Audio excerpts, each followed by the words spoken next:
dedicated to eastern and southern Kentucky. This is WYMT Mountain News Weekend Edition.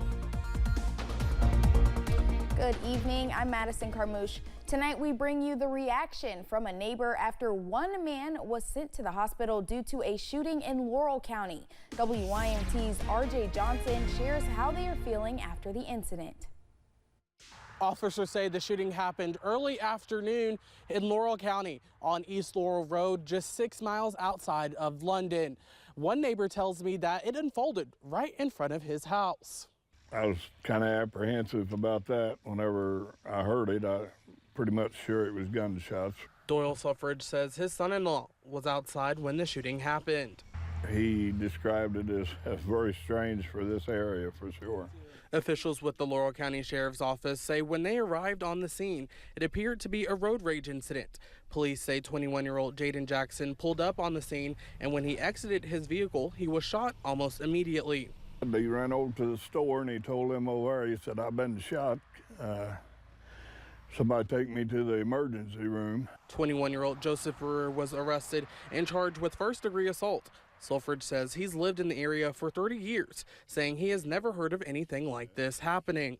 It's a very quiet, peaceful neighborhood out here, and it's very extreme. It's just something that you don't see very often for sure, to the extreme that it did, you know, when you get guns involved and people getting shot, and it's very scary. He says he is wishing Jackson a speedy recovery. Get back into his routine. He does some work across the road there. He just kind of got into it in an innocent situation, I guess. Suffridge tells me that it's unfortunate that it led to a shooting, especially since he knows the victim. In Laurel County, RJ Johnson, WYMT Mountain News. Jackson was taken to St. Joseph, London, where he was later airlifted to UK Hospital. Gun violence continues to be a prevalent issue in the Commonwealth. The shooting in Boone County yesterday was the 7th mass shooting in Kentucky in 2024 and the nation's 277th mass shooting to happen this year.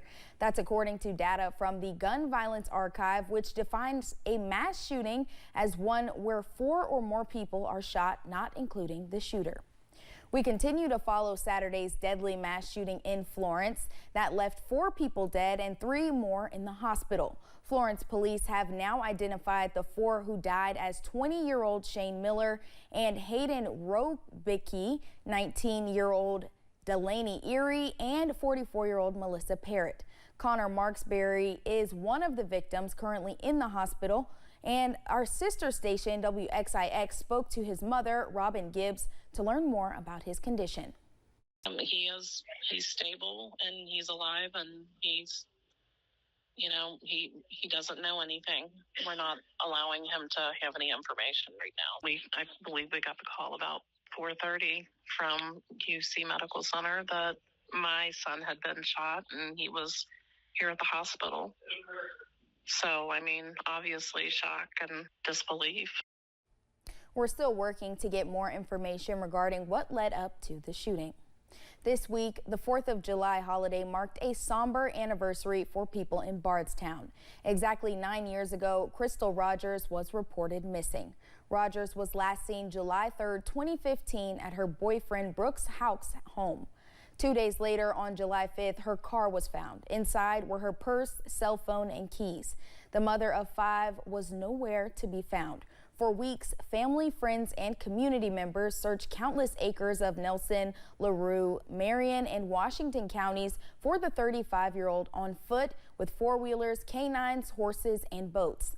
Nelson County investigators also searched a farm owned by Houck's family. Houck was named a suspect in the case a few months later. It's been a pretty average day across Kentucky again, just like it was yesterday, but it is actually extremely beautiful outside. And I want to take a look at our downtown hazard cam right now. Look at those clouds. It is pretty out there, and temperature's sitting at 86 degrees, and looks about the same everywhere else across eastern Kentucky here around the region. Just clear skies, some nice puffy clouds out there. take the opportunity to go outside today, maybe even go get in the pool, maybe mow your lawn, do what you got to do, because temperatures right now are extremely pleasant. 88 in Manchester, 86 in Jackson, and 82 in Pikeville.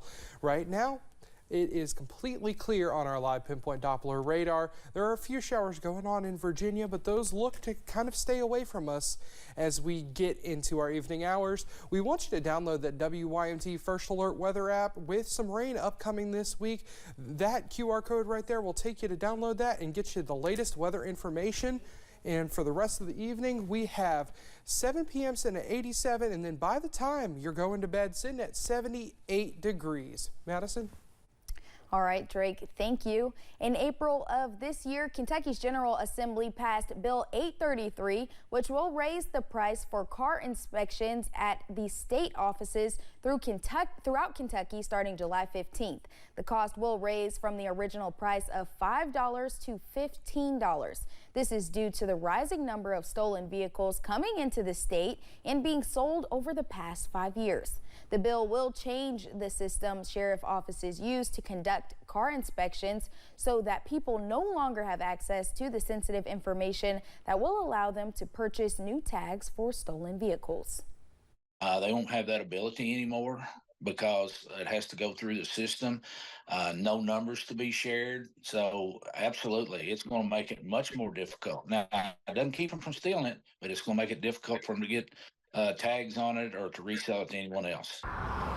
Wagner said the price raise will be used to implement the new system at sheriff's offices throughout Kentucky. A federal lawsuit argues Kentucky's voting policy violates federal protections for voters. It was filed by the group Kentuckians for the Commonwealth. Tonight, Secretary of State Michael Adams is sharing his thoughts on the suit.